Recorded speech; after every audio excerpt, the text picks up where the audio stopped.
વાર્યા ભક્તો,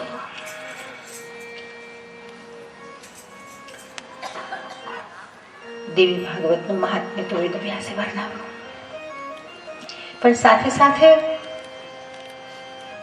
બીજી 2-3 વાતો જે બેસિક છે, પાયાની છે, સમજવા યોગ્ય છે.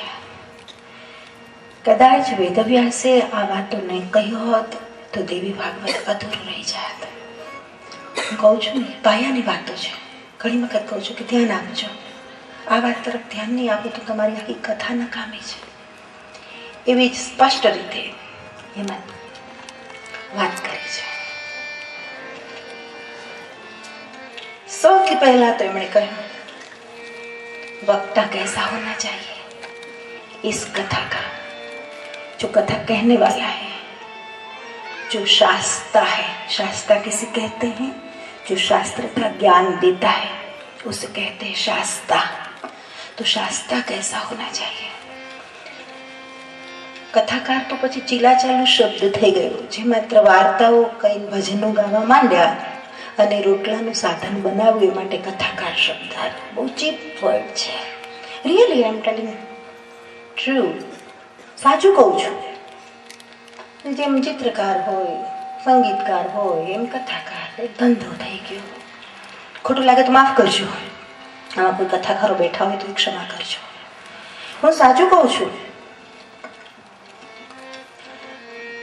हमारे उपनिषद तो कहते हैं कि गुरु का मौन शिष्य के लिए जब व्याख्या बन जाए तब समझना सही गुरु और सही शिष्य. गुरु केवल बैठे हो सामने, बस सामने बैठे हो गुरु. आज एक भक्त का पत्र आया था, पूरा अंग्रेजी में पत्र था, बड़ा प्यारा पत्र था. अच्छा लगा. इसलिए अच्छा नहीं लगा कि मेरी तारीफ थी, इसलिए मुझे अच्छा लगा कि मुझे समझने वाला ऑडियंस में कोई बैठा है.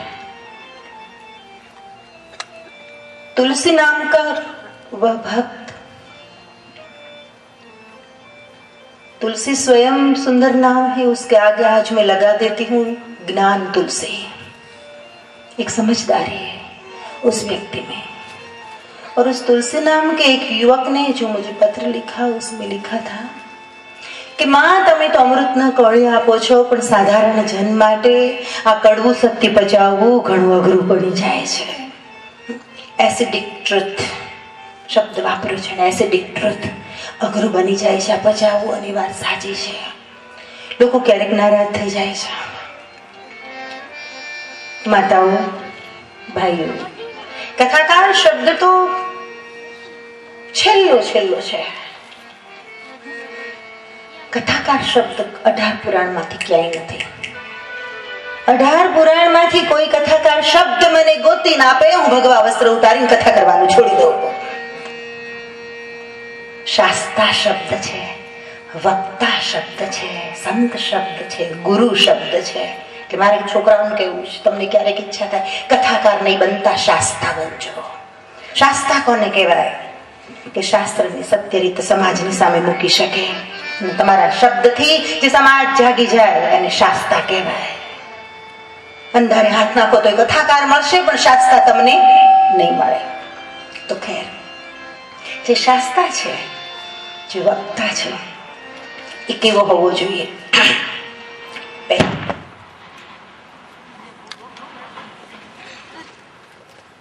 પુરાણોમાં, શાસ્ત્રોમાં સુદાખ્યાયી કથા સારમ મમ કર્ણ રસાયણ કાર લગાડ્યું આવે છે. વાત કઈ મજા બગડી ગઈ. તો ખેર ભાઈઓ, છોડો. શાસ્તા હોય એ કથાકાર હોઈ શકે, પણ દરેક કથાકાર શાસ્તા હોઈ શકે નહીં. આ વાતનું સ્મરણ રાખજો. તો વેદવ્યાસજીએ થોડીક પાયાની વાતો કરી છે. શાસ્ત્રમાં પ્રવેશ કરતા પહેલા, દેવી ભાગવત પુરાણનો આરંભ થાય એ પહેલા થોડાક સત્યોને સમજી લઈએ કે વક્તા છે એ કેવો હોવો જોઈએ. વિરક્તો વૈષ્ણવો વિપ્રો વેદશાસ્ત્ર વિશુદ્ધિકૃત દ્રષ્ટાંત કુશલો ધીરો વક્તા કાર્યો અતિ નિસ્પૃહ. વક્તા કેવો હોવો જોઈએ? પહેલા તો કહ્યું વિરક્ત હોવો જોઈએ, સંન્યાસી હોવો જોઈએ. પોતાનો સંસાર માંડીને બેઠો હોય ને સંસારની ચિંતાઓમાં ઉલझેલો રહેતો હોય એ માણસ વ્યાસપીઠ પર બેસશે તો એ સંસારની જ વાતો કરશે, ક્યારેય સંન્યાસ તરફ તમને લઈ જઈ શકશે નહીં. હા, એક્સેપ્શન ઇઝ એવરીવેર. કોઈ જનક વિદેહી જેવા હોય કે એક હાથ એનો સુનૈનાના ખભા ઉપર હોય અને હૃદયમાં રામ રમતો હોય, શાસ્ત્ર ચાલતું હોય. જનક વિદેહી તો લાખોમાં કોક હોય, પણ દરેક વ્યક્તિ માટે આ સંભવ નથી. તો કે વક્તા કેવો હોવો જોઈએ? તો કહે છે વિરક્ત હોવો જોઈએ, વૈષ્ણવ હોવો જોઈએ. વૈષ્ણવ એટલે ચોક્કસ સંપ્રદાયની કંઠી બાંધેલો હોય, ડોકમાં ધોસરું બાંધેલો હોય, બંધાયેલો હોય તો ક્યારે મુક્ત કરી જ ન શકે, એટલે સંપ્રદાય મુક્ત હોવો જોઈએ. બંધાયેલો હોય ક્યારે મુક્ત જ ન કરી શકે. એટલે વૈષ્ણવ એટલે ચોક્કસ સંપ્રદાયમાં મૂંડાયેલો હોય એવો અર્થ નથી કરવાનો, પણ વૈષ્ણવ એટલે વૈષ્ણવ જન તો તેને કહીએ જો પીર પરાઈ જાણે રે, પર દુઃખી ઉપકાર કરે તો એ મન અભિમાન ન આણે. તો વિરક્તો વૈષ્ણવો, વિપ્રો બ્રાહ્મણ હોવો જોઈએ, એટલે વિશેષ પ્રજ્ઞાવાન. વિપ્રના બે અર્થ થાય છે. એક બ્રાહ્મણ, પણ શરીરથી બ્રાહ્મણ હોય, પણ જેનો આત્મા બ્રહ્મત્વથી રંગાયેલો ન હોય તો પણ નકામો છે. પણ બ્રાહ્મણનો અર્થ આપણે એટલો જ કરવાનો છે કે જે બ્રહ્મને જાણનારો છે, जिसने सत्य को पा लिया है वह है ब्राह्मण. विप्र अर्थात विशेष प्रज्ञावान. જેની પ્રજ્ઞા વિશેષ રીતે પરમાત્મામાં સ્થિર થયેલી છે. તો વિરક્તો, વૈષ્ણવો, વિપ્રો, વેદશાસ્ત્ર વિશુદ્ધિકૃત, જે કોઈ શાસ્ત્રને લઈને બેઠો હોય એને શુદ્ધ કરીને તમને સમજાવી શકે, એને સ્પષ્ટ અર્થ કરીને તમને સમજાવે, મન ગઢંત અર્થો કરીને ઠોકી બેસાડે, પોતાના વિચારો સત્ય ઉપર આવો નહીં પણ ખરેખર શાસ્ત્રમાં જે દબાઈ ગયેલા સત્યો છે એને બહાર લાવે અને ઉઘાડે, એવો વક્તા હોવો જોઈએ. દ્રષ્ટાંત કુશલો, જરૂર લાગે ત્યાં દ્રષ્ટાંત આપવામાં કુશળ, અને વક્તા કાર્યો અતિ નિસ્પૃહ, પોતાના વ્યક્તિગત સ્વાર્થ વગર જે વક્તા પોતાનું કાર્ય કરતો હોય એને શ્રેષ્ઠ કીધું છે. અને દેવી ભાગવતમાં એક આગવી શૈલીમાં ચોપાઈઓમાં, જે મેં 18,000 શ્લોકોમાંથી એ કઠિન શાસ્ત્રને ચોપાઈઓમાં ઉતાર્યું છે. હવે એ ચોપાઈની ભાષામાં આપણે ગાઈએ એટલે તમારા હૃદયમાં પણ વાત જરાક દ્રઢ થાય. મધુર વાણી શાસ્ત્ર દયાલુ,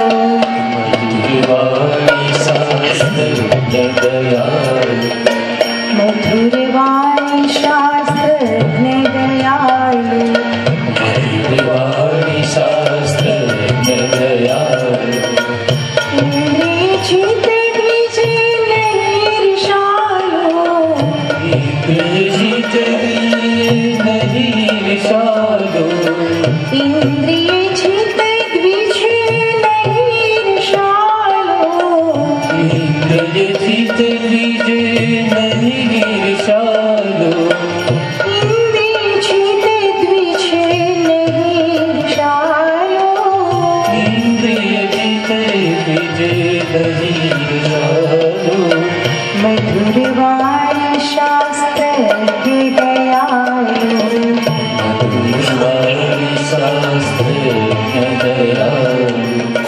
કેવો હોવો જોઈએ વક્તા? એક માપદંડ આપી દીધો, સામાન્ય માણસ પણ નક્કી કરી શકે. મધુર વાણી, વાણીમાં ઓજસ્વીતા અને માધુર્યનો ગુણ હોવો જોઈએ. શાસ્ત્રજ્ઞ આગળ કહે છે, શાસ્ત્રને જાણનાર હોવો જોઈએ. દયાળુ, એના હૃદયમાં કરુણા હોવી જોઈએ પોતાના શ્રોતાઓ પ્રત્યે. એ કેલ્ક્યુલેશન લઈને ન બેઠો હોવો જોઈએ કે તમારા ખિસ્સામાંથી મારા ખિસ્સામાં કેટલું આવ્યું, કેટલી દક્ષિણા ધરી, કેટલા જોડીમાં પધરાવ્યા પૈસા. ના, સતત એ વિચારતો હોય કે જે બળે જળેલો માણસ, સંસારના દુઃખોથી પીડિત માણસ, માનસિક આધિ વ્યાધિ અને ઉપાધિથી ઘેરાયેલો માણસ શાંતિ લેવા માટે આવે છે, અહીંયા બેસીને એનો શાંતિમાં પ્રવેશ થયો, એને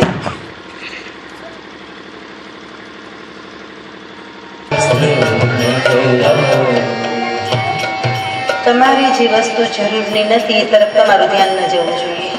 જે કંઈ કામ કરવાનું છે એ અવાજની કરિશ્મા સૌથી પહેલા તો કે વાણીમાં પ્રસાદ અને માધુર્યનો ગુણ હોવો જોઈએ. તમે બોલતા હો, શબ્દનો વિસ્ફોટ થતો હોય, છતાંય તમારા શબ્દ સાંભળનારને ખલેલ ન પહોંચાડે પણ શાંતિ અને સમાધિમાં લઈ જાય. નહીતર શબ્દથી તો સમાધિનો ભંગ થાય ને. शब्द के द्वारा निशब्द में पहुंचा दे, वक्ता की ऐसी वाणी होनी चाहिए. शास्त्रज्ञ शास्त्र नो जानना, दयालु, श्रोता प्रत्ये करुणा होवी જોઈએ, હૃદયમાં પ્રેમ હોવો જોઈએ, હૃદયમાં દયા હોવી જોઈએ. બુદ્ધ કરુણા મૂર્તિ કહેવાયા. ક્રૂરમાં ક્રૂર મનુષ્યને પણ પરમાત્માનો સાક્ષાત્કાર કરાવવા માટે બુદ્ધ સંકલ્પબદ્ધ હતા. વિશ્વના બધા રંગ જેની સામે મૂકો તો એ કહે કે ફક્ત કાળો જ રંગ છે, આવા અંધને દ્રષ્ટિ આપવા માટે બુદ્ધ સંકલ્પબદ્ધ હતા. એમની કરુણા હતી, એમની કરુણા હતી. દયા હોવી જોઈએ હૃદયમાં. ઇન્દ્રિય જીત, ઇન્દ્રિયોને જીતનાર હોવો જોઈએ. વ્યાસપીઠ પર બેસવું એ બહુ જવાબદારી વાળું કામ છે. અનેક પ્રકારના માણસો સામે બેઠા હોય, અનેક પ્રકારની વૃત્તિઓ લઈને આવ્યા હોય, અનેક પ્રકારના વિચારો લઈને આવ્યા હોય. કેટલી આંખોનો મારો એક સાથે અમારા પર થતો હોય, કેટલાય વિચારોનો મારો થતો હોય. મંડપમાં આવીને બેસનારા કઈ બધા ભગત નથી અમારા, સમજો. કેટલી વૃત્તિઓ અને કેટલાય વિકૃત વિચારો લઈને પણ લોકો આવ્યા હોય. માતાઓ, ભાઈઓ, સંભવ છે તમારામાંથી પણ કોઈનામાં સંત જન્મી જાય? શક્ય છે? તમારી કોઈ વિક્ષણ આવી જાય, તમે છલાંગ લગાવી દો, ઉપદેશક બની જાઓ.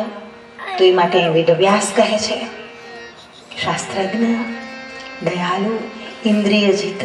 ઇન્દ્રિયોને જેણે જીતેલી નથી, જેનો આંખ પર કાબુ નથી, જેનો મન પર કાબુ નથી, જેનો શબ્દ પર, કાન પર કાબુ નથી, જેનો વાણી પર કાબુ નથી, એ સફળ વક્તા નથી બની શકતો. ઘણા બધા આકર્ષણો હોય અહીંયા, પણ એને પાર કરવા એ ઘણા અઘરા હોય છે. ખેર, આગળ વધીએ. ઈર્ષાનું તત્વ ન હોવું જોઈએ. સ્પષ્ટ વક્તા ભલે હોય, કડવા સત્યો સમાજને કહેનારો ભલે હોય, છતાં પણ એના હૃદયમાં સમાજ પ્રત્યે કરુણા હોય, કોઈના પ્રત્યે ઈર્ષા ન હોય. ખેર, આ વક્તાના લક્ષણો. અને હવે શ્રોતાના લક્ષણો. સાંભળનાર કેવો હોવો જોઈએ, હવે તમને લાગુ પડે છે. તમે નક્કી કરો, મારે શું સમજવાનું છે, શું જાણવાનું છે. હું અભ્યાસ કરું છું, જ્યાં જરૂર પડે ત્યાં મારે ક્યાં પરિવર્તન લાવવું. મારા માટે તો આ જીવન આખો એક અભ્યાસ જ છે. રોજ નવું પાનું ખુલે છે પુસ્તકનું. આ જિંદગી એક અભ્યાસ છે.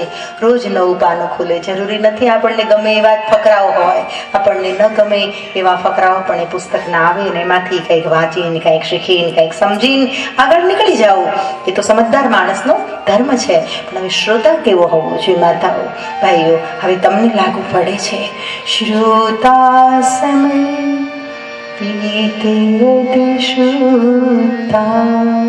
શ્રોતા સમર્પિત હોવો જોઈએ. છો વિચાર કરજો, તમારા આત્માને પૂછજો, સમર્પિત છો?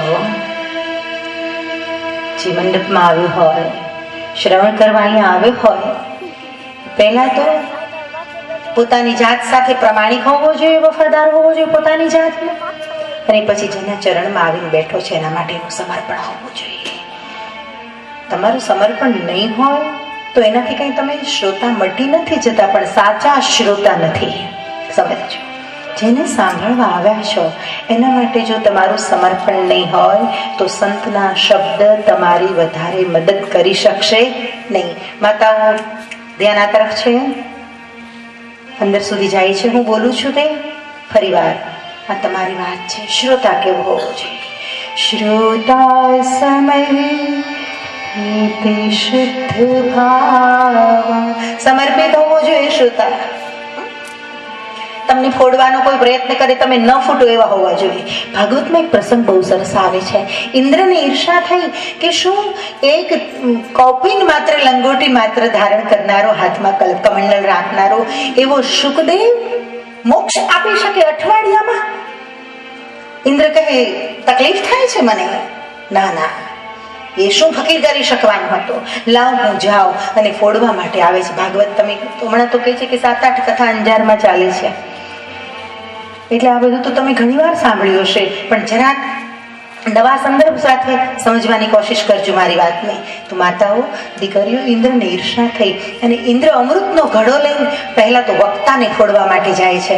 અને સુખદેવજીને કહે છે કે તમે સંત છો, તમારે આટલા બધા કલાકો બોલવાની તસદી શું કામ લેવાની, તકલીફ શું કામ લેવાની, તમારે 8-8 દિવસનું બંધન શું કામ, સપ્તાહનું? તમે રવાના થઈ જાઓ. લો, હું તમને અમૃત આપું છું, તમે તમારા શ્રોતાને પીવડાવી દો. પરીક્ષિતને એટલે મૃત્યુનો ડર ચાલુ જશે. પછી તક્ષક કરડશે તો એને કશું થવાનું નથી. પણ સુખદેવજી સ્પષ્ટ ના કહી દે છે, હે ઇન્દ્ર, મને તારા અમૃતની જરૂર નથી, કારણ કે મારો ભક્ત સમર્પિત થઈને બેઠો છે અને એના સમર્પણ પ્રત્યે મને માન છે. સાંભળજો, પછી બીજી વાત કરીએ. ઇન્દ્ર વળી પાછો ફોડવા ગયો કોને?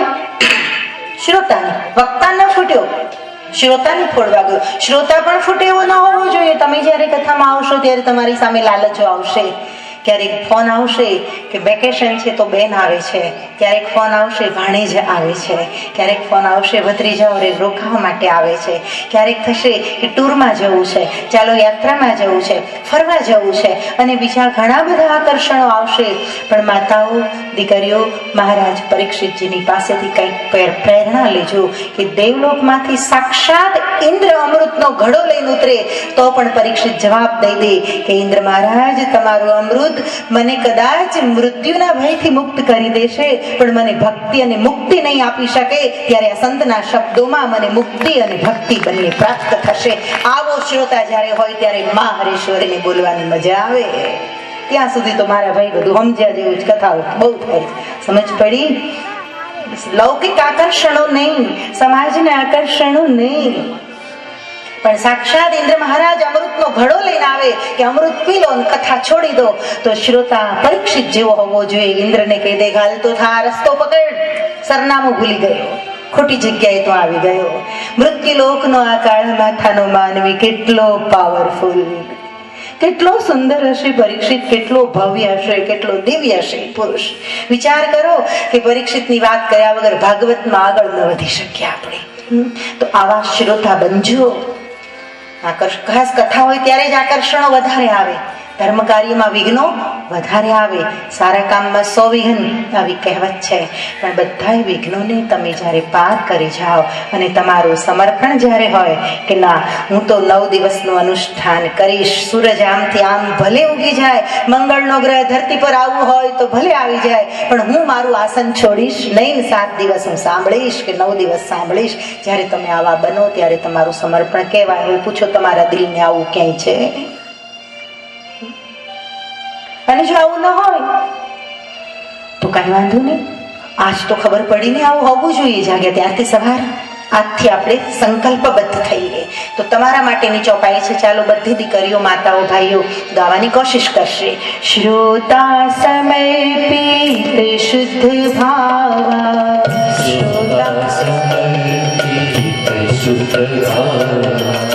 સદગુણી સ્થિર શાસ્ત્ર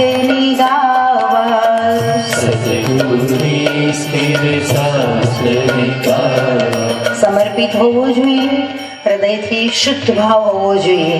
અહીંયા તમે મારી કથા સાંભળો, મારી વાહ વાહ કરો, તાલી પાડો, બહાર જઈને મારા વિશે બીજું કંઈક બોલો તો તમે તમારું જ નુકસાન કરી રહ્યા છો. એટલે કે વક્તા વિશે બીજું કંઈક બોલો તો તમે તમારું જ નુકસાન કરી રહ્યા છો, તમે ખોખલા સાબિત થાવ છો. સાંભળજો. શ્રોતા સમર્પિત શુદ્ધ ભાવા, અહીંયાથી આગળ કહ્યું સદગુણી, ગુણવાન હોવો જોઈએ. વળી કહ્યું સ્થિર, સ્થિરમતી હોવો જોઈએ. તમે સત્સંગમાં હો ત્યારે તમારું સંપૂર્ણ કોન્સન્ટ્રેશન, તમારું સંપૂર્ણ ધ્યાન માત્ર સત્સંગમાં જ હોવું જોઈએ. સદગુણી, સ્થિર, શાસ્ત્રને ગાવા, સ્થિર હોવું જોઈએ. માત્ર શરીરથી સ્થિર નહીં, સાથે સાથે ચિત્તથી પણ સ્થિર.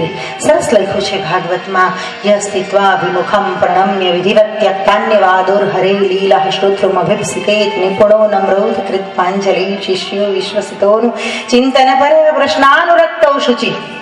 આ બધા શ્લોકોના અર્થ કહેવા બેસું ને તો રોજનો 1 શ્લોક થાય. 9 દિવસના 9 શ્લોકોથી વધારે કાંઈ ન થઈ શકે. તમારે તો આખું દેવી ભાગવત સાંભળવું છે.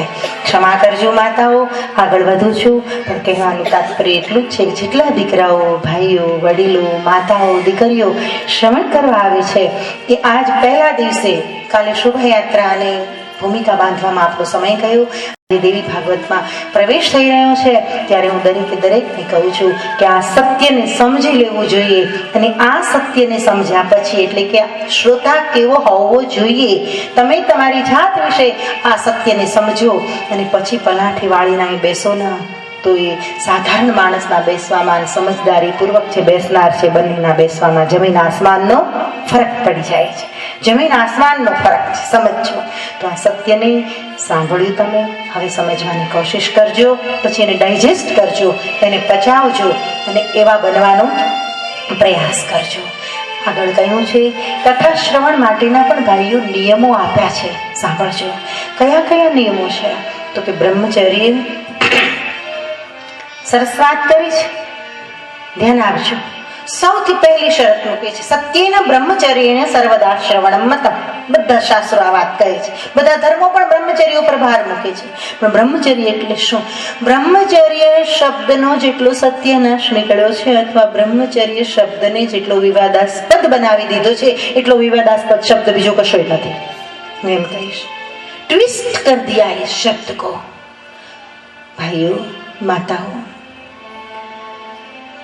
અને બ્રહ્મચર્યનું જે અર્થઘટન ખોટું થયું છે એના કારણે મોટા ભાગના સંસારીઓ બિચારા ગિલ્ટી ફિલિંગથી પીડાય છે કે આપણે અપરાધી છીએ, આપણે પાપી છીએ, આપણે કંઈક ખોટું કરી રહ્યા છે. બ્રહ્મચર્ય એટલે શું? બ્રહ્મચર્યનો અર્થ કોઈ પણને પૂછો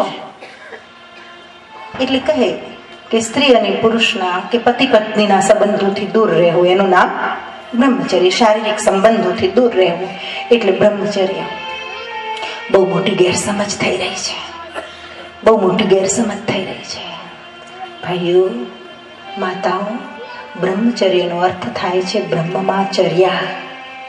યાદ રાખજો, બ્રહ્મમાં ચર્યા. બ્રહ્મચર્ય એટલે બ્રહ્મમાં વિચરણ. બોલો, બ્રહ્મમાં વિચરણ. અને તમારી એક એક ઇન્દ્રિયો વડે જ્યારે બ્રહ્મમાં વિચરણ થઈ રહ્યું હોય ત્યારે શરીર ખરી પડે છે. સમજાય છે? ઇન્દ્રિયોની પછી ખાસ જરૂર રહેતી નથી. ઇન્દ્રિયોનું આકર્ષણ એની મેળાએ ખરી પડે છે. પણ જબરજસ્તી પતિ પત્નીને ધર્મના ભયથી કીધું એક બ્રહ્મચર્યનું પાલન કરજો, તો કદાચ પતિ અને પત્ની ભલે જુદા જુદા ઓરડામાં સૂતા હોય, જુદી પથારીમાં સૂતા હોય, પણ મન તો ઇન્દ્રિયોમાં જ રમતું હોય. આ કડવું સત્ય છે. તમને ગમે કે ન ગમે, એક ઠોકી બેસાડેલું જ્ઞાન હોય. धर्म को कभी नियम नहीं बनाया जा सकता. धर्म की समझ डेवलप होनी चाहिए. અને જ્યારે મનુષ્યમાં ધર્મની સમજ, ધર્મની સુવાસ વિકસિત થવા માંડે છે ત્યારે બ્રહ્મચર્ય જેવી ઘટના સહજ બનવા માંડે છે. પછી એનો ભાર રહેતો નથી. હું એમ કહું છું, એક જ બિસ્તરમાં પતિ પત્ની સૂતા હોય છતાંય બંનેનું હૃદય જો બ્રહ્મમાં વિચરણ કરતું હોય તો શરીરનું આકર્ષણ ક્યાંય હોતું નથી. માત્ર બે ચેતનાઓનો સહયોગ હોય છે. યાદ રાખજો આ વાત. માત્ર બે ચેતનાઓનો સહકાર હોય પણ ત્યાં ચામડીની વૃત્તિ નથી હોતી. પણ આ બધું બ્રહ્મચર્ય ભારે ખમ ક્યારે લાગે છે કે અર્થઘટનો ખોટા થયા. બ્રહ્મચર્યનું પાલન કરવું, બ્રહ્મચર્યનું પાલન કરવું. બધા જ રાડો પાડે છે, માત્ર રાડો જ પાડે છે. સમજજો. પણ બ્રહ્મચર્ય એટલે યાદ રાખજો, માત્ર એક ઇન્દ્રિયથી નહીં પરંતુ તમારા 5 કર્મેન્દ્રિય અને 5 જ્ઞાનેન્દ્રિયથી બ્રહ્મચર્યનું પાલન થવું જોઈએ. વડીલો, માતાઓ, માત્ર એક જ શારીરિક જ્યાં લાગે વળગે છે એ તો અધૂરું બ્રહ્મચર્ય છે. પછી ભલે કોઈ પણ સંપ્રદાયનો સાધુ હોય, હું એમ કહું છું, એ બ્રહ્મચર્ય અધૂરું છે. હું એમ કહીશ કે આંખનું બ્રહ્મચર્ય, વાણીનું બ્રહ્મચર્ય, કાનનું બ્રહ્મચર્ય. આપણે તો કેટલી વાર બ્રહ્મચર્યનો ભંગ થાય છે, પછી આપણને અફસોસ થાય, ઈરાદો તો નહોતો પણ બોલાઈ ગયો. સમજાય છે? અને ઈરાદો નહોતો અને બોલાઈ ગયું, એનો અર્થ શું થયો બેટા? કે આપણે વાણીનું બ્રહ્મચર્ય तोड़ नाख्यो. इरादो न तो, लेकिन खूबसूरत लड़की को देखी तो मन लड़की के पीछे पीछे भागा. शरीर भले भागा नहीं, हाथ में तो कुछ नहीं आया, लेकिन मन पीछे पीछे भागा. तो ये તમારા મનનું બ્રહ્મચર્ય તો તૂટી ગયું, આંખનું બ્રહ્મચર્ય તો તૂટી ગયું. આ બધી સૂક્ષ્મ વાતો છે અને આ સૂક્ષ્મ વાતો જ્યાં સુધી માણસ નથી સમજતો ત્યાં સુધી ખરો ધર્મ ક્યારેય ઉતરતો નથી. હું ઈચ્છું છું કે સમાજમાં ખોખલો ધર્મ નહીં, સમાજમાં ઠોકી બેસાડેલો ધર્મ નહીં, સંપ્રદાયની માન્યતા વાળો ધર્મ નહીં, તમારા માટે કઈ ફરજિયાત થઈ જાય એવો ધર્મ નહીં, પણ તમારો धर्म स्पॉन्टेनियस स्वयं स्फूर्त होवो જોઈએ. કેવો ધર્મ? स्वयं स्फूर्त, કે સહજ ઉગી નીકળેલો, કે કોઈ મંદિર की जरूरत नहीं, कोई मस्जिद की जरूरत नहीं, कोई मूर्ति की जरूरत नहीं. मैं હમણાં ક્યાંક લખ્યું છે એક શેરમાં કે તું તસ્બીહ તોડ થોથે ફાડ और खुद पे भरोसा रख. तू तस्बीह तोड़ थोथे फाड़ और खुद पे भरोसा रख, तभी अल्लाह का दीदार चीजों से नहीं होता, कभी अल्लाह का दीदार चीजों से नहीं होता। अरे मूर्ख, ભગવાનનું દર્શન વસ્તુઓથી નથી થાતું, એ તો અંદર થાય છે। और जो भीतर होता है तो पूरी दुनिया में होता है। अगर भीतर नहीं हुआ तो दुनिया का भगवान कोई काम का नहीं है। तो याद रखना, तू तस्बीह तोड़, थोथे फाड़ और खुद पे भरोसा रख, कभी अल्लाह का दीदार चीजों से नहीं होता, कभी अल्लाह का। દિવાળી પહેલા 2-4 દિવસે જ લખેલા થોડાક શેર છે। અને સ્વામીજી તો, સ્વામી શૈલેશ્વર મારા શિષ્ય તો એટલા બધા ઉતાવળ્યા, હું કાંઈ પણ લખું એટલી આટા ફેરા મારતો હોય, હું લખે છે, મને ક્યારે વાંચવા મળશે? અને સતત એવું એક જિજ્ઞાસા હોય, આતુર હોય, ક્યુરિયોસિટી હોય એનામાં, ક્યારે વાંચવા મળશે? અને જેવી મારે ટેબલ ઉપર, ત્યારે તો ફરકાય નહીં, કારણ કે डर लागे, જેવી ટેબલ ઉપરથી ઊભી થાવ એટલે डायरीના પાના ફેરવે, જુએ, कुछ शेर शैलेश्वर ने पढ़ लिए और कहा कि माँ ये तो खूबसूरत है, दिवाળી ની ગિફ્ટ રૂપે આ સમાજને આપણે આપીએ તો? મેં કીધું તારી મરજી, હું કોઈના માટે કશું કરતી નથી, મારી મોજથી કરું છું। અને ફના કા ફન એનું નામ આપ્યું છે આ શેરોનું, તો જરૂર મેળવી લેજો। આમાં જે ભક્તોને, જિજ્ઞાસુ ભક્તો સમજદાર છે કે ફના કા ફન નાનકડી પુસ્તક છે, 50-60 શેર હશે, વધારે નહીં હોય। અને એક જ બેઠકે પૂરા થયા, एक ज बैठके लिखना शुरू हुआ और एक ज बैठक में पूरा थया। 1.5-2 कलाक में बात पूरी थी गई। ये उतर गया था, लिखने से ऐसा कोई नहीं लिख सकता। मैंने लिखा है उसमें कि मिले मंसूर तो कहना, कि पहचाना तो पहचाना। अगर आपको मंसूर मिल जाए कहीं, मंसूर का नाम सुना है? मंसूरे घोषणा करी, पुकारी पुकारी कीधुं अनल हक अहम ब्रह्मास्मि, हूँ ब्रह्म छू, हूँ ब्रह्म छू। अने एने लोकोए कीधुं, कट्टरवादी मुस्लिमोए कह्युं कि ना तू अल्लाह नथी, तू ब्रह्म नथी, तू एकवार स्वीकारी ले, तू साधारण मनुष्य छो तो तू ब्रह्म नथी, तो अमे तने जीवतो राखीए। एना कांडा कापी नाख्या, एना पग कापी नाख्या, एनी आंखों फोड़ी नाखी, पण मंसूर चिल्लातो रह्यो, अहम ब्रह्मास्मि, अहम ब्रह्मास्मि, हूँ ब्रह्म छू, हूँ ब्रह्म छू।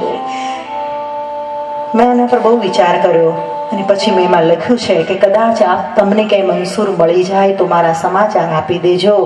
मिले मंसूर तो कहना कि पहचाना तो पहचाना, मिले मंसूर तो कहना कि पहचाना तो पहचाना। तजुर्बा अनल हक का क्या बयां करना जरूरी था, तजुर्बा अनल हक का क्या बयां करना जरूरी था। तने मળી ગયો તો મળી ગયો, પણ એનો ઢોલ વગાડવાની તારે જરૂર નહોતી। तजुर्बा अनल हक, एक तजुर्बा એટલે અનુભવ, तजुर्बा अनल हक का क्या बयां करना जरूरी था। अनुभव हो जाता है, वो मस्ती में जीने लगता है। मैं तो आ दुनिया पासेथी एवुं शीख्युं छे कि सत्यना पण अमुक अनुभवो थाय तो एनो ढोल न टीपो। अनुभव हो गया, मिल गए परमात्मा, बात खत्म हो गई, बाकी कुछ रहता ही नहीं है। फिर बयां करे ना करे, लफ्जों से क्या फर्क पड़ता है। खैर, પુસ્તિકાનું નામ છે ફના કા ફન। 1-2 દિવસમાં જ કંઈ લોકાર્પણ વિધિ એની થશે, કરવું હોય તો કરજો, ન કરો તો મને કંઈ ફરક નથી પડતો। પણ આ વાત ક્યાંથી આવી કે કભી અલ્લાહ કા દીદાર ચીજોं से नहीं होता, कभी अल्लाह का दीदार तस्बीह तोड़, थोथे फाड़ और खुद पे भरोसा रख। माताओ, દીકરીઓ, તમારામાં આત્મવિશ્વાસ રાખતા શીખો, તમારી જાતમાં આત્મવિશ્વાસ રાખતા શીખો। જેણે પોતાની જાત પરનો વિશ્વાસ ગુમાવી દીધો, એને દુનિયાનો કોઈ ગુરુ, દુનિયાનો કોઈ શાસ્ત્ર, દુનિયાનો કોઈ ઈશ્વર મદદ કરી શકતો નથી।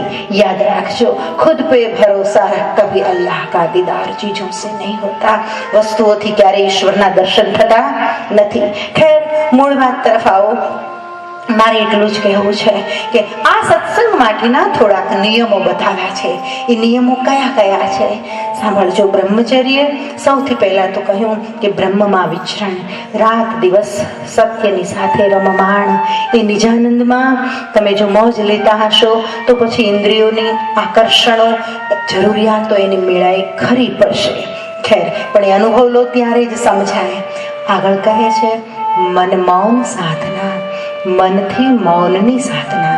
માતાઓ, આપણે મુનિવ્રત લઈએ છીએ, વાણીથી મૂંગા રહીએ છીએ, પણ મન મૂંગું રહેતું નથી। અને ઘણા ઘણા મુનિવ્રત લેનારા તો એવા હેરાન કરી દે ને, પછી પોતે મુનિવ્રત લે, પાછા થેલામાં પાટી પેન રાખે, લખી લખીને દે, અને હોય અંગૂઠા છાપ વાળા, કાંઈ લખતા હરખું આવડતું ન હોય, પછી આપણે એના અક્ષર ઉકેલવા, વળી આપણને અક્ષર ઉકલે નહીં તો પાછું મોઢું બગાડીને પાછું લખે।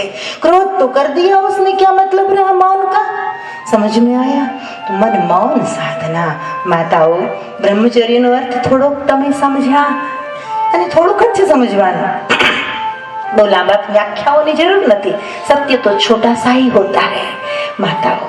પછી મનના મૌનની સાધના. તમારે મૌન રહેવું હોય તો રહેજો, પણ તમે જ્યારે મૌનમાં હો ત્યારે જોજો કે ખાલી વાણીનું મૌન છે, મમમાં અને સાયલેન્સમાં ફરક છે. મમ કે મમ એટલે મૂંગા રહેવું, વાણીથી મૂંગા રહેવાને મમ સ્પેલિંગ છે અંગ્રેજીમાં, અને સાયલેન્સ એટલે અંદર કોઈ પણ પ્રકારના સંવાદ ન ચાલતા હોય એને સાયલેન્સ કીધું છે. તો ભીતરનું સાયલેન્સ તમારામાં છે, અંદરની શાંતિ તમારામાં છે. તમારું ચિત્ત, તમારું મન કઈ અંદર બેઠું બેઠું કોઈ ખૂણામાં કઈ બખડ જંતર તો નથી કરતું. આનો અભ્યાસ કરજો. અને અંદર જો એ મન હેરાન કરતું હોય તો તમને મારું મોઢું દેખાવું જોઈએ કે આપણું મૌન અધૂરું છે, આપણી ક્યાંક ભૂલ થઈ રહી છે. તો બ્રહ્મચર્ય, મન મૌન સાધના, ભોજન નક્ત. વળી કહ્યું છે કે જે અનુષ્ઠાન લઈને બેઠું હોય એને નક્ત ભોજન કરવું, એટલે કે સાંજના સમયે થોડુંક ભોજન લેવું. આમ તો ફળાહાર કીધો છે, ફળોનો જ આહાર લેવો, ફળોનું જ ભોજનની ના કહી છે. ઉપવાસ કરવા. મહારાજ જન્મેજય દેવી ભાગવત સાંભળવા વેદવ્યાસના ચરણમાં બિરાજિત છે, ત્યારે માતાઓ 9 દિવસના ઉપવાસ લઈને બેઠા છે. અને જ્યારે મહારાજ પરીક્ષિત બેઠા છે, જન્મેજયનો પિતા, ત્યારે તો અનશન વ્રત એટલે અન્ન પણ નહીં અને જળ પણ નહીં. કારણ કે એને તો ખબર જ હતી કે 7 દિવસ પછી તક્ષક આવવાનો છે, શરીર છોડવાનું છે. ઈશ્વરની પાસેથી જેવું શુદ્ધ શરીર લઈને આવ્યો હતો એવું જ શુદ્ધ દેહ અને મન મારે ઈશ્વરને પાછા સોંપવા છે, એવી જબરજસ્ત તૈયારી હતી માતાઓ. તો આપણે ક્યાં છીએ જરાક વિચારવાનું છે, જરાક સમજવાનું છે. મૂળ વિષય તરફ જઈએ છીએ આપણે. ભોજન નક્ત. મારા ઘરની વાત નથી, તમને કોઈની શંકા હોય તો ઓરિજિનલ દેવી ભાગવત ખોલીને પણ વાંચી લેજો. ઘરની વાત નથી. નક્ત ભોજન સાંજના સમયે. શું કામ? તો કે દિવસે ખૂબ ખાઈએ તો પછી પ્રમાદ થાય, બપોરે ઊંઘવા જોઈએ, આળસ થાય, કથામાં બગાસ આવે અને સત્સંગનો કોઈ અર્થ રહે નહીં. એટલે કે ભોજન નક્ત. સાંજના સમયે થોડોક ફળોનો આહાર અને પ્રતિપલ આરાધના.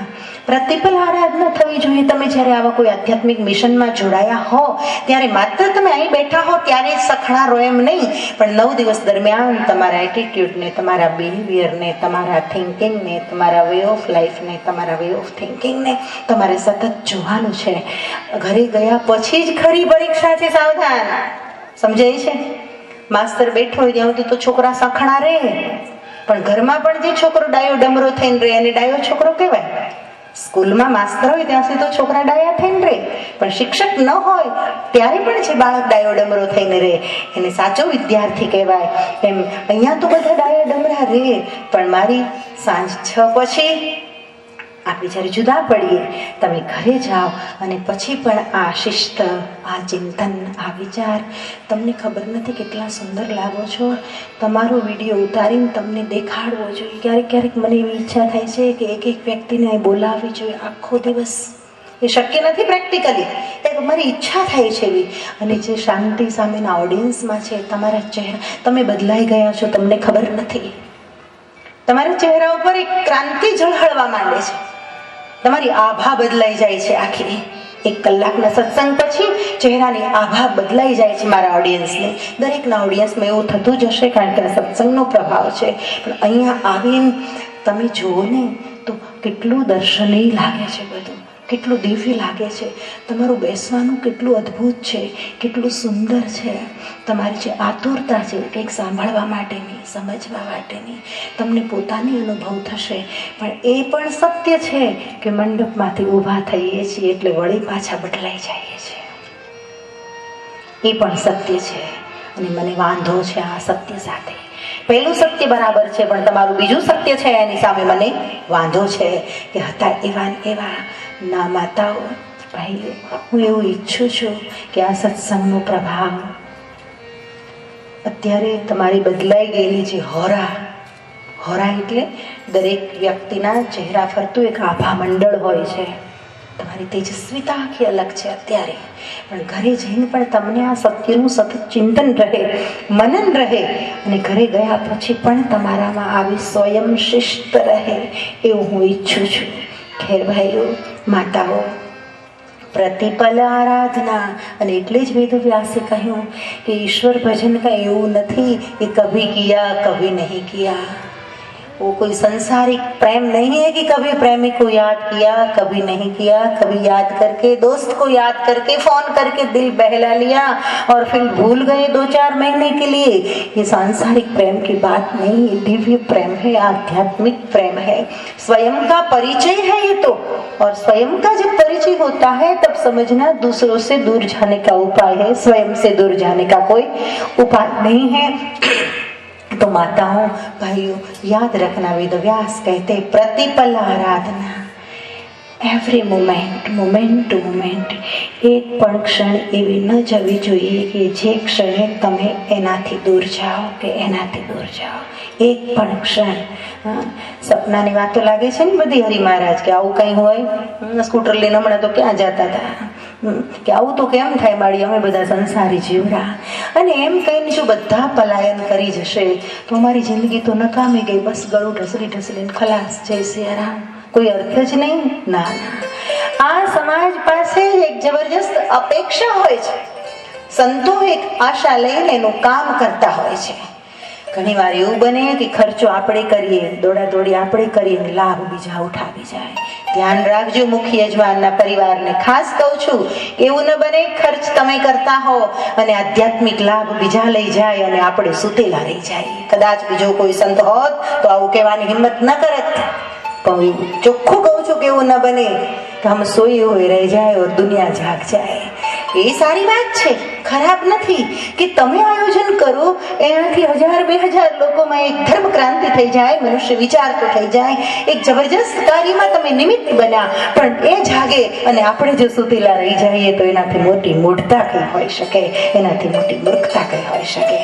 ખેર માતાઓ ભાઈઓ, આપણે મૂળ વિષય તરફ આગળ વધીએ. પણ પ્રતિપલ આરાધના, અહીં બેઠેલ એક એક ભક્તોને, એક એક શ્રોતાઓને, માતાઓને, દીકરીઓને મારે કહેવું છે કે પ્રતિપલ એક પણ ક્ષણ એવી ન જવી જોઈએ કે તમે એ પરમ સત્યથી દૂર જાઓ.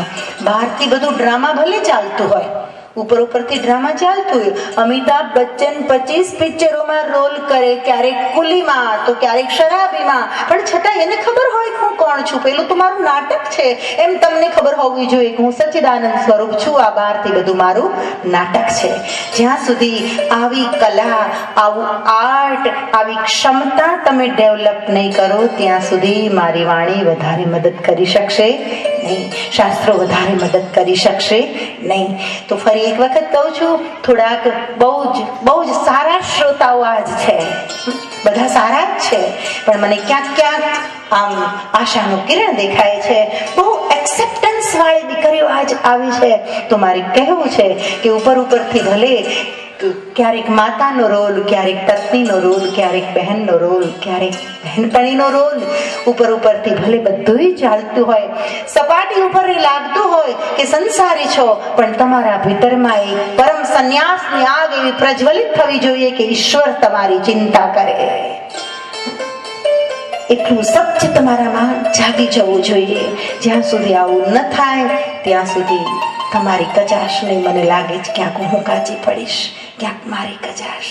એનીવે આ પ્લેટફોર્મ તૈયાર થયું અને પ્લેટફોર્મ વગર તો મારી કથા શરૂ જ નથી થઈ શકતી. સીધી વાર્તાઓ કહેવાનું મને ફાવતું જ નથી. લોકો પહેલા સત્યનો સાક્ષાત્કાર કરે, સમજે કે આપણે શેના માટે આવ્યા છીએ, આ બધા શું કામ ભેગા થયા છો તમે. ઓમકાર ધામના લાભાર્થી એવું કંકોત્રીમાં છપાયું, એનો અર્થ એવો નથી કરવાનો તમારો હાથ પકડીને ખિસ્સામાં હાથ નાખીને કોઈ કહેશે કે 1000 રૂપિયા નોંધાવ. ના, માં હરીશ્વરી વ્યાસપીઠ પર છે. ઓમકાર ધામની સ્થાપક માં હરીશ્વરી છે, એ યાદ રાખજો. ડરશો નહીં. ઘણીવાર તો સવારથી સાંજ સુધી કથાના નામે એટલા બધા ફંડફાળા થતા હોય છે, 10-10 મિનિટે, અડધી કલાકે, કે લોકો કંટાળી જાય. અને એક સમજદાર વર્ગ છે ને, યુવા વર્ગમાં એક એવી છાપ ઊભી થઈ ગઈ છે કે કથા એટલે કંટાળો, એમાં જવાય જ નહીં, ડોસલાઓ ભલે જતા. આપણે આપણો precious time why should be waste, આપણે શું કામ બરબાદ કરી. અને એમાં તમે સાચા છો, પણ બધે જ એવું નથી હોતું.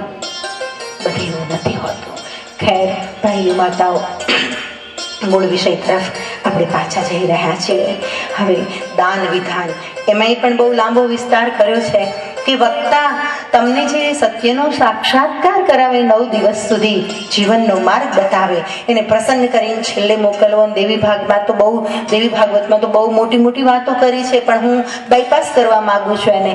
સ્વર્ણ ભૂમિ કરી વાજી દાન કે સુવર્ણ દાન કરવું, વક્તાને ભૂમિનું દાન આપવું, હાથીનું દાન આપવું, ઘોડાનું દાન આપવું. વિચાર કરો તમે, અત્યારે આટલી બધી મોંઘવારી ને એમાંય મંદી, આવી બધી વાતો કરાય જ નહીં લોકોની સામે. અને માતાઓ, ભાઈઓ, ખેર હું તો એમ કહું છું, તમારી પાસેથી કશું જ નથી જોઈતું, પણ જો થઈ શકે તો 2 વાત આજ વ્યાસપીઠ પરથી, હજી શરૂઆત છે, હજી શ્રીમદ દેવી ભાગવતનો આરંભ નથી થયો, મહાત્મ્ય પૂરું થયું સવારે અને ભૂમિકા બંધાઈ રહી છે. તો હું દરેક માતાઓ પાસે, બહેનો પાસે 2 વાત માગું છું. एक बात कि रेगुलरली आओ. पहली बात हमारी हाजिरी, बस मैं आपको देखती हूँ ना, मेरा दिल बाग बाग हो जाता है. आपको देखकर मुझे खुशी मिलती है. થોડાક સમજદાર સાધકો જ્યારે બેઠા હોય ત્યારે મારા માટે મોટામાં મોટી દક્ષિણા બની જતી હોય. તો મારે 2 વસ્તુ કહેવી છે કે એક વાત કે તમે રેગ્યુલર આવો, અને આવ્યા પછી બીજી વાત કે અહીંથી હું જે કંઈ આપું એ લઈને ઘેર જાઓ, ઢોળાઈ ન જાય. હું એમ નથી કે તમારો પ્રેમ આપો, क्योंकि मैंने देख लिया जिंदगी में प्यार कभी मांगने से नहीं मिलता है. प्यार कभी मांगने से नहीं मिलता है. प्यार अगर आप मांगेंगे तो डिप्रेशन बढ़ेगा. किसी को कहो ना प्यार करो, हमें प्यार करो, डिप्रेशन बढ़ेगा. मैंने समझ लिया है प्रेम देने की चीज है, मांगने की चीज नहीं है. અને એ પણ યાદ રાખજો કે તમે જ્યારે કોઈને પ્રેમ આપો છો ત્યારે એ પ્રેમ 1000 ગણો થઈને પાછો ઓટોમેટિક આવે છે. અને તમે જ્યારે કોઈને નફરત કરો છો ત્યારે લાખ ગણી નફરત તમારી સામે આવે છે. तो प्यार कभी किसी से मांगना नहीं, कभी ये नहीं कहना. नौजवान लड़कों को और लड़कियों को भी मैं कहती हूँ, ईश्वरीय प्यार की बात अलग रही, लेकिन दुनियादारी का प्रेम भी उसी इश्क का अंश है, कुछ अलग नहीं है. उसी महाविराट का ही एक छोटा सा अंश है. लेकिन याद रखना, प्रेम कभी मांगना नहीं. हाँ, आपको प्रेम चाहिए ना तो प्रेम बांटना शुरू कर देना, अपने आप प्रेम मिल जाएगा. પ્રેમ દેને કા આરંભ કર દેના. ખેર, તમારે તો 2 જ વસ્તુ, તમારું પ્રેમ પણ મને નથી જોઈતું, એ તો મને મળી ગયો છે ઓલરેડી. એના પછી ગીત ન ગાવાના હોય, એના ઢોલ ન ટીપવાના હોય. બીજા દિવસે જ આટલા બધા ભક્તોની હાજરી જ બતાવે છે કે તમને પ્રેમ છે એટલે તમે આવો છો, મારા શબ્દો માટે, મારી કથા માટે, એટલે તો તમે આવ્યા છો. એનીવે, પણ 2 વાત યાદ રાખજો. પહેલી વાત કે રેગ્યુલર આવો. તમે ખરેખર જો મને કંઈક આપવા માંગતા હો, તમને ખરેખર જો મારા માટે પ્રેમ હોય, અરે મારા માટે ન હોય તો કાંઈ નહીં, તમને કમસે કમ તમારા માટે પણ પ્રેમ હોય, સારા જીવન માટેની ઈચ્છા હોય, તો રેગ્યુલર આવો. અને બીજું, જે કંઈ અહીંથી તમને લાગે કે મારા માટે યોગ્ય છે લઈને તમે ઘેર જાઓ, અહીં લઈ ઢોળી ન નાખો. આ 2 વાત હું તમારી પાસે માગું છું. આપણે આગળ વધીએ છીએ. માતાઓ, ભાઈઓ, સરસ મજાનો આરંભ થાય છે શ્રીમદ દેવી ભાગવતનો. 1 બાર નૈમિષારણ્ય.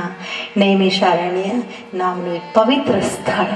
નૈમિષારણ્યનો ઉદ્ભવ કેમ થયો એ કથા શિવ પુરાણમાં વિસ્તારથી આવે છે.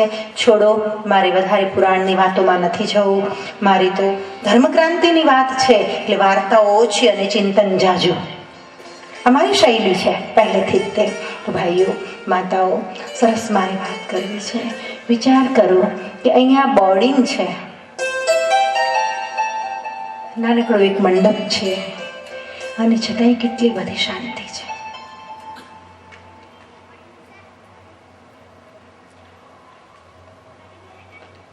અનુભવ કરો આ શાંતિનો. અનુભવ થાય છે.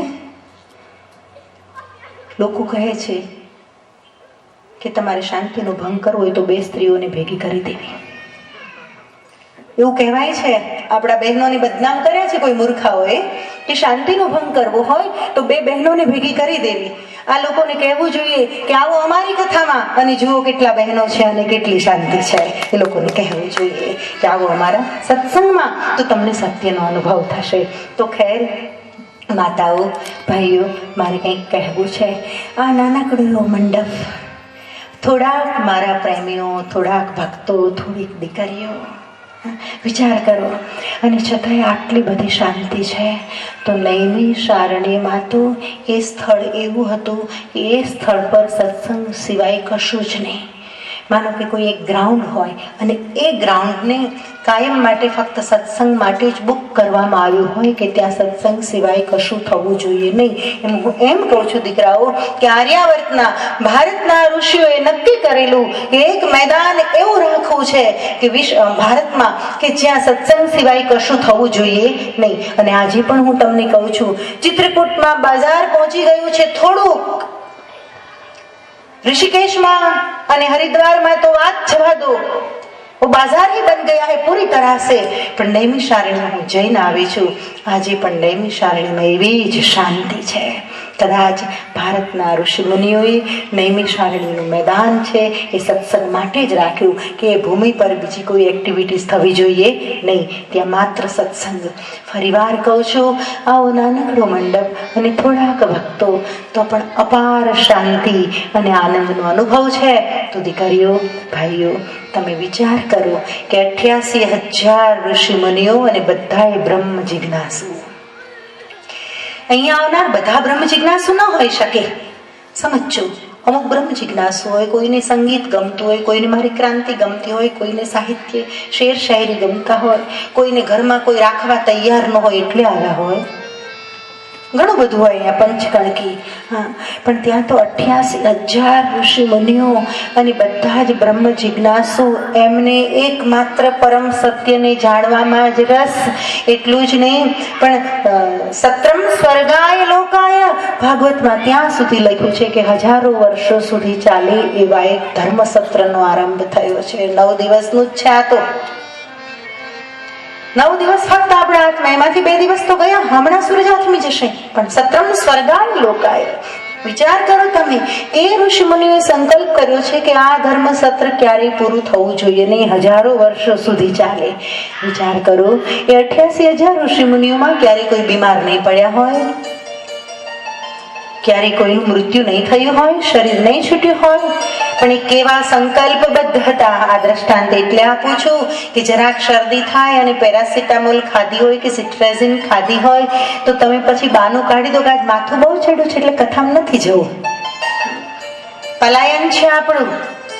ભારતમાં આ શાસ્ત્રો જીવતા રહ્યા હોય અને મા હરેશ્વરી જો આજ બોલતી હોય અને તમે સાંભળતા હો તો એનું કારણ કે ભારતમાં ધર્મના પ્રચાર માટે, મનુષ્યને જગાડવા માટે 88,000 ઋષિ મુનિઓ સંકલ્પબદ્ધ થયા કે કથા સાંભળતા સાંભળતા કોઈનું શરીર પડી જાય તો ચૂપચાપ શરીરને લઈને એ પંચમહાભૂતના સંસ્કારો કરી દેવાના, કોઈ શોક મનાવવાનો નહીં, પણ સત્રમાં ક્યાંય વિઘ્ન આવવું જોઈએ નહીં અને સત્સંગ ચાલુ રાખવાનો. આવા શ્રોતાઓ હોય ત્યારે આ શાસ્ત્રો જન્મે અને સુત પુરાણી રોમહર્ષણના પુત્ર એને બોલવાની ઈચ્છા થાય. યાદ રાખજો, શું કામ કહું છું? પલાયન ન કરો માટે કહું છું. મારે શ્રોતાઓને મેન્ટલી પ્રિપેર કરવા પડે છે, તૈયાર કરવા પડે છે, નહીંતર માણસ ધર્મથી દૂર ભાગે છે. તો ખેર, હજારો વર્ષો સુધી ચાલે એવું સત્ર ત્યાં. અને આ સત્રમાં એક વખત ફરતા ફરતા ફરતા સુત પુરાણીજી પધાર્યા. 88,000 ઋષિ મુનિઓએ સંકલ્પ કર્યો છે કોઈ પણ સંત અહીંયા પધારે એટલે આપણે એને શાસ્ત્ર સંદર્ભના પ્રશ્નો કરવાના અને સાંભળવાનું. અને સત્સંગ સાંભળતા સાંભળતા સાંભળતા જ આમાંથી બેઠેલા બધાને સત્યનો અનુભવ એક પછી એક સમયની સાથે પરિપક્વતા પ્રમાણે થશે. તો એવો જ એક ક્ષણ આવી ગઈ કે સુત પુરાણીજી પધાર્યા છે. અહીંયા વેદવ્યાસે લખ્યું છે, મેં ચોપાઈઓમાં રચના કરી છે.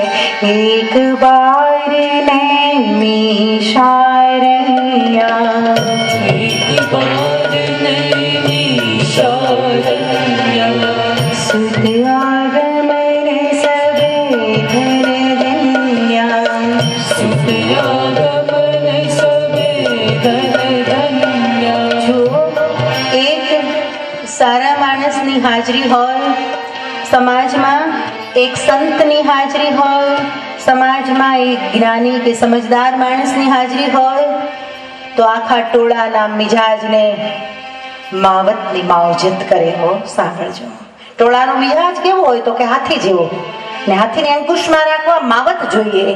એક સમજદાર સંત હોય તો આખા ટોળાના મિજાજને માવતની માવજત કરે. અને એક જ દુષ્ટ માણસ જો આવી જાય તો માહોલને બગાડી નાખે. ખેર, એક સંત ક્યારેક સભામાં હાજર થાય તો લાગે સ્વર્ગ ઉતરી આવ્યું, તમે સાચું કહી દો સ્વર્ગ તો સાથે નથી લાવ્યા. યાદ આવી ગયા શબ્દો. કોઈ શાયરે લખ્યું છે કે તમે સાચું કહી દો. સુત પુરાણીજી આવ્યા તો 88,000 ઋષિ મુનિઓના દિલ બાગ બાગ થઈ ગયા. શું બોલ્યા ને શું બોલશે. એ સુત પુરાણીની પાત્રતા કેવી હશે, એની વાણી કેવી હશે, એનું ઓજ કેવું હશે, એનું તેજ કેવું હશે, એની સમગ્રતા કેવી હશે, એનો પ્રેમ કેવો હશે સમાજ માટે. વિચાર કરો, 88,000 રાજીના રેડ થઈ ગયા કે તમે સાચું કહી દો, તમે સાચું કહી દો. સ્વર્ગ તો સાથે નથી લાવ્યા. મને લાગી રહ્યું છે આજ ધરતી પર ગગન જેવું, કે મને લાગી રહ્યું છે આજ ધરતી પર ગગન જેવું. કહે છે કે આજ પૃથ્વી પર જાણે આકાશ ઉતરી આવ્યું હોય એવો માહોલ જણાય છે. आप स्वर्ग तो साथ में लेकर नहीं आए. स्वर्ग तो क्या, स्वर्ग के देवता भी जिसकी खोज करते हैं, ऐसे परमात्मा को लेकर संत हमारे बीच में आते हैं. યાદ રાખજો. અને અહીંયા આગમન થયું. સબે ધન ધન્ય. દરેકે દરેકને અનુભૂતિ થઈ કે આપણે ધન્ય બની ગયા. કેવું વ્યક્તિત્વ હશે એવા બનો કે તમારી ઉપસ્થિતિ સભામાં દરેકને એમ થાય કે આપણે ધન્ય બની ગયા. દરેકે દરેકને કેવું વ્યક્તિત્વ હશે વિચાર તો કરો. એ ઉર્જા કેવી હશે કલ્પના તો કરો. સુત આગમન સભે ધન ધન્ય શૌન કાદ સબ શ્રવણ પ્રવીણ બોલે વચન પ્રેમ રસ દીના. અને સામે બેઠેલા સંતો પણ કેવા હતા તો કે શ્રવણ પ્રવીણ. 88,000 ઋષિ મુનિઓ ધર્મકથાનું શ્રવણ કરવામાં પ્રવીણ હતા, કુશળ હતા. સબ શ્રવણ પ્રવીણા. નિરસ વ્યક્તિની પાસે માવદ શાસ્ત્ર કહે છે કે જેને નિરસતા છે એની પાસે નહીં બોલતો પણ ક્યારેક અમે લાચાર થઈ જઈએ છીએ. એવા લોકો સામે આવીને બેસી ગયા હોય પણ એક જવાબદારી સ્વીકારી લીધી હોય એટલે બોલવું પડે, પછી રસ જગાડવો પડે. અઘરું કામ છે વક્તાનું. વ્યાસપીઠ પર બેસવું એ સહેલું છે પણ બેઠા પછી આખા ટોળાના મિજાજને માવતની માવજત કરવી એ ઘણું અઘરું છે બેટા. ખેર, આપણા મૂળ વિષય તરફ આપણે આગળ વધીએ છીએ. ભાઈઓ માતાઓ, શૌન કેવા હતા? આવા બંજુ હો, આવા બંજુ તો જ કામનું છે મને સાંભળવું, બાકી જરૂર જ નથી અહીં આવવાની. એક જણ હશે તો હું બોલીશ. હું જરાય નાના બાપની નથી થઈ જતી ખાલી માંડવું હોય તો, જરાય. પણ એક હોય પણ બરાબર હોવું જોઈએ. એક હોય ભવાની જેવી શ્રોતા હોવી જોઈએ. પાર્વતીની સામે મહાદેવ એકલો બોલે. મહાદેવ સામે ક્યાંય ટોળું નહોતું, પણ એ જગદંબા બેઠી હોય તો હજારો ઉર્જા બેઠી હોય એવો શિવને અનુભવ થયો હશે એટલે શિવ બોલવા માંડે. એક બેઠો હોય મારી સામે પણ ભરદ્વાજ જેવો હોવો જોઈએ. એક બેઠો હોય કુંભજ જેવો હોવો જોઈએ. એક બેઠો હોય વેદવ્યાસ કે કાર્તિકેય જેવો હોવો જોઈએ. તો નારદ જેવાને બોલવાની ઈચ્છા થાય. ખેર, તો ગણેશને બોલવાની ઈચ્છા થાય. કંઈક કહેવું છે ભાઈઓ માતાઓ. એ 88,000 ઋષિ મુનિઓ શ્રવણ કરવામાં પ્રવીણ હતા, કુશળ હતા. એ આ પણ શ્રવણ કરવું એ પણ એક કલા છે. નહીતર 11 ઘોડાઓ તમને ઢસડનારા છે, ખેંચી જનારા છે જબરજસ્તી. તમારે તો બેસવું છે પણ 11 ઘોડાઓ તમને ખેંચે છે. 5 કર્મેન્દ્રિય, 5 જ્ઞાનેન્દ્રિય અને 11મું મન. ઘડીક આમ ભાગે, ઘડીક આમ ભાગે, પણ એ બધાને લગામ કરીને સત્યમાં સ્થિર થવું એ પણ એક કલા છે.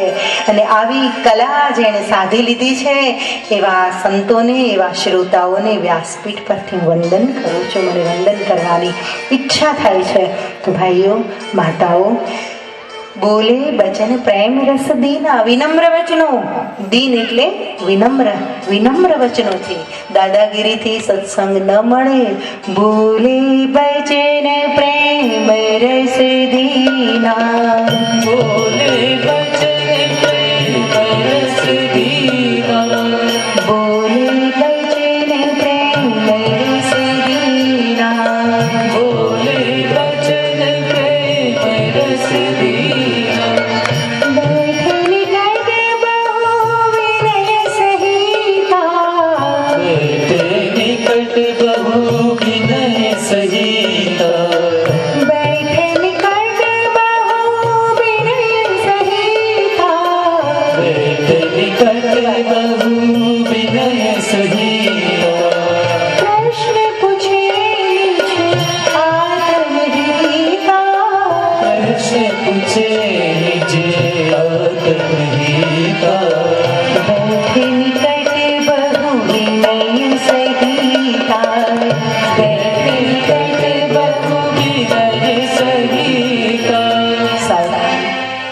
પહેલા સુતપુરાણીજીનું યોગ્ય રીતે સ્વાગત કર્યું, એમને યોગ્ય આસન આપ્યું.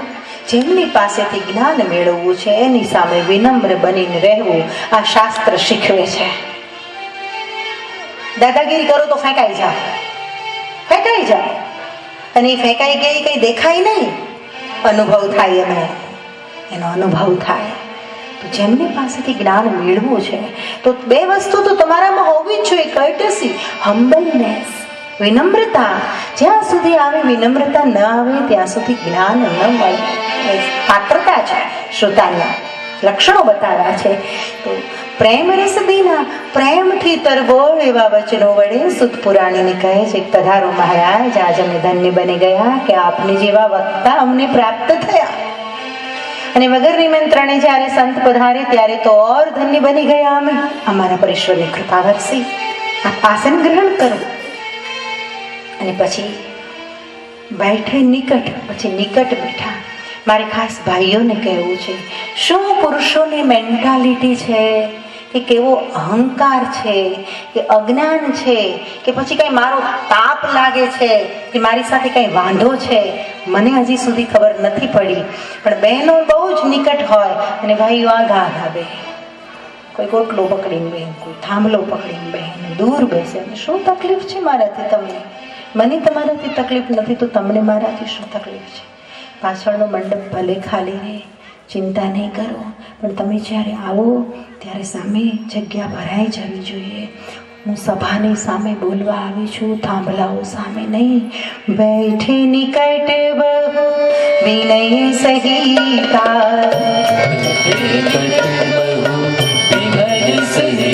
તો કદાચ આપણા સંતોની આ ખામી છે કે એમણે શીખ્યું નથી, ચલાવી લે છે. પોપકોર્ન પણ વેચાતા હોય, સિસોટીઓ પણ વેચાતી હોય, પતરાના દેડકાઈ વેચાતા હોય કથાના મંડપમાં. 10 વાગ્યાથી હરિહર ખાવાનું પણ શરૂ થઈ જતું હોય ને કથા હાલતી હોય. જય જય અંબે, જય જગદંબે, જય જય અંબે, જય જગદંબે.